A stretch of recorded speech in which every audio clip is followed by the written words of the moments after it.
Дамініруй, властвуй, уражай. У Беларусі распачалася уборачная кампанія. Як гэта адбываецца, паглядзім у першым сюжэце. Гэта суб'ектыўна Белсаце. З вами блогер Нехта, ён жа Сцяпан Святлоў. Мы пачынаем.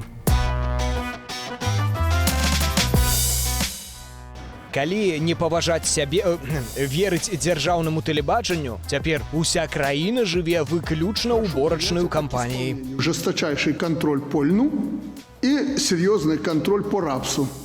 Генеральны прокурор, міністры ўнутраных справаў сельскай гаспадаркі ды харчоў, кіраўніцтва Савету міністраў, камітэту дзяржкантролю – усе занятыя выключна ураджаем. Уборочная кампания будет длиться 20 дней. За эти 20 дней нужно убрать весь урожай, чтобы ни зернинки не пропал. Переживаем, конечно. Урожай у нас очень хороший. Большое спасибо председателю, руководству. Зять у меня, работая на комбайне, говорил, что очень большой потенциал. Прыбіраюць не толькі ўраджай, але і двары. У Смаргоне за няўдзел у мясцовым суботніку жыхарам прыгразілі нават адміністратыўным протоколом. Я не знаю, как там в Лондоне, я не была. Может, там собака, друг человека.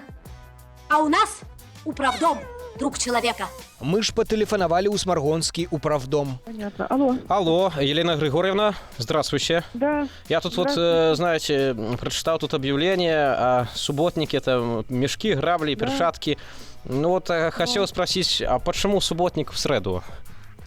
А когда? Ну как, в субботу? Ну так, уже затягивать некуда. На субботу хотите, так мы вам выделим угол какой-нибудь. Выделите, да, какой-нибудь угол. Ага.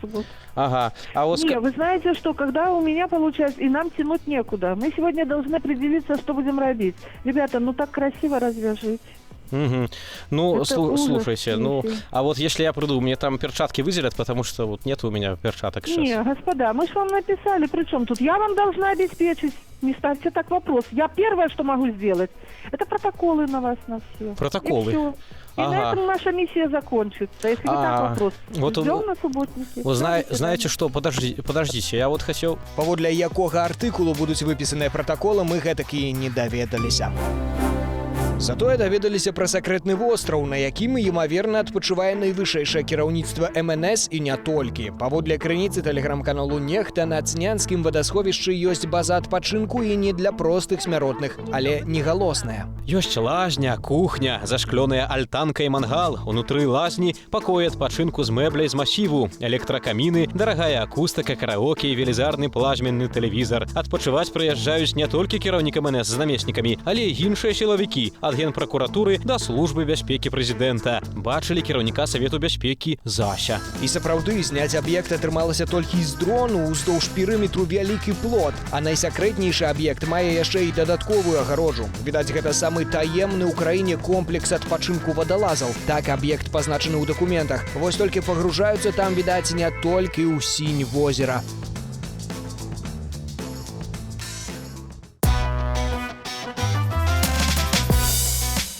А напрыканцы выдання яшчэ раз вернемся да тэмы гаспадарання. У Менску ёсць незвычайны пешаходны пераход. Знаходзіцца ён каля студэнцкай вёскі, а яго незвычайнасць заключаецца ў тым, што аднойчы яго паставілі, потым прыбралі. Цяпер невядома, што там адбываецца. Артём Лява разбіраўся ў гэтай вельмі заблытанай гісторыі.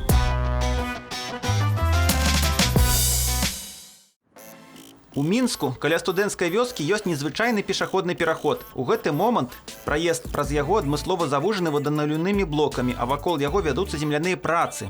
Пераход на вуліцы Чурнёльніца 16 сапраўды пераход са складаным лёсам. Яго двойчы адчынялі, двойчы зачынялі.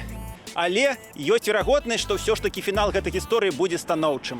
Пры будаўніцтве новай вуліцы і мікрараёну пераход не прадугледзелі. Навасёлам бліжэйшых дамоў заставалася з парушэннем правілаў перабягаць дарогу або ісці ў абыход 700 метраў. Сёлета перад еўрапейскімі гульнямі пераход пабудавалі, але ў лайтавай версіі, без адмысловай зебры і светлафора. Гульні скончыліся і пераход прыбралі, ды на яго месца паставілі агароджу, чым зноў выклікалі незадаволенасць месцічаў. Ну, сразу показуху делали на игры эти, а потом, видимо, решили под шумок все это закрыть и ничего не делать. Ну, нас любят недоделывать. Пока есть проверка, все делается, проверка закончилась, все. Але ж праз тыдзень пераход зноўку адкрыўся і зноў ненадоўга. ДАІ зрабіла прадпісанне на закрыццё пераходу, бо паводле нарматываў там мусіць быць светлафор. У адказ на гэта дарожныя будаўнікі часова завузілі праезд пластиковыми блоками с водой. Действительно, поскольку там шестирядная дорога, переход в подобного рода местах должен быть оборудован светофором для регулирования потоков. Светофорное устройство регулирования достаточно дорогая, обременительная для бюджета вещь. Стоимость такого оборудования десятки тысяч, что рублей, что долларов, как говорится.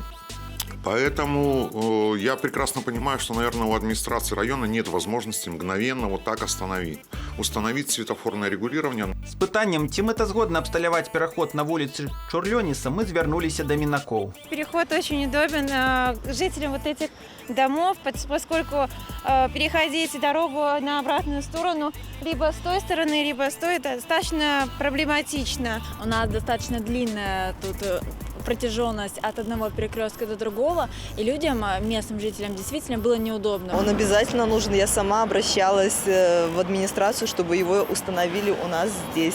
Конечно, нужен. Это намного сокращает путь как до метро, так и до ближайшего магазина. Я считаю, что очень нужен переход, во-первых, потому что остановка, и нужно светофор ставить.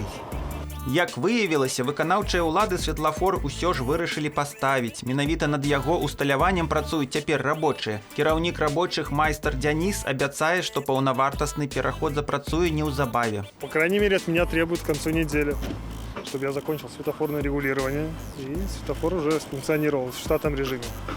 Такім чынам пераходу на вуліцы Чурлёніса быць.